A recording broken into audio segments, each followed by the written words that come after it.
Surat diamond બુટ્સ ખાતે ઉદ્યોગપતિઓની મહત્વની બેઠક થઈ। લેબગ્રોન ડાયમંડ સાથે સંકળાયેલા હીરા વેપારીઓની બેઠક મળી। દશેરાએ ઓફિસ ખોલવા વેપારીઓને મનાવવાનો પ્રયાસ। 70 જેટલા વેપારીઓ બેઠકમાં હાજર રહ્યા। ડાયમંડ બુટ્સને ધમધમતો કરવા માટે સઘન પ્રયાસ।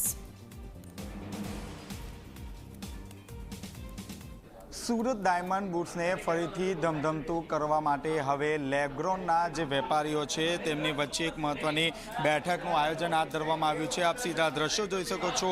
ડાયમંડ બુટ્સ ખાતે એક મહત્વની બેઠકનું આયોજન હાથ ધરવામાં આવ્યું છે, જેમાં લેબગ્રોનના સુરત શહેરના જે મોટા 70થી વધુ જે વેપારીઓ છે તે એક મંચ પર જોવા મળી રહ્યા છે। આ તમામ જે વેપારીઓ છે તેને નવરાત્રિએ ડાયમંડ બુટ્સમાં ઓફિસ ખોલવા માટે આજીજી કરવામાં આવી રહી છે, માંગ કરવામાં આવી રહી છે। આપણી સાથે લેબગ્રોન ડાયમંડના જે વેપારીઓ છે તે જોડાયા છે, તેમની સાથે વાતચીત કરીશું। જે આજે મહત્વની બેઠકનું આયોજન છે, શું છે?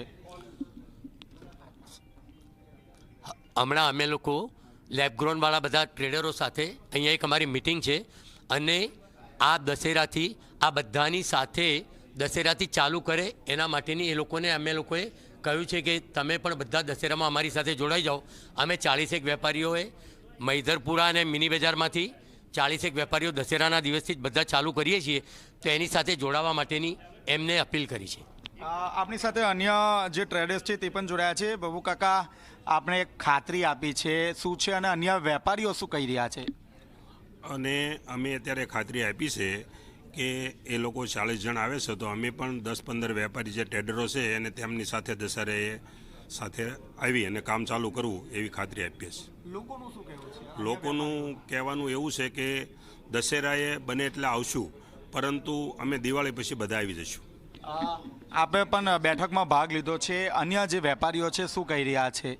બસ બધા વેપારીઓ એ જ વિચારી રહ્યા છે કે બધાને એક સાથે આવવું છે એસડીબીમાં, અને દશેરાએ અમુક લોકો આવા તૈયાર થઈ રહ્યા છે અને બાકીના દિવાળી પછી 100% આવવાની તૈયારી કરી રહ્યા છે।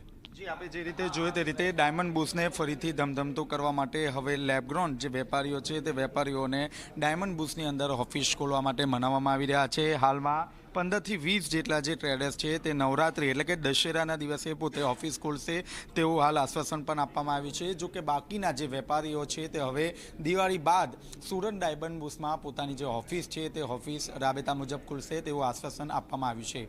કેમેરામેન વિજય બેસાણે સાથે ચેતન પટેલ।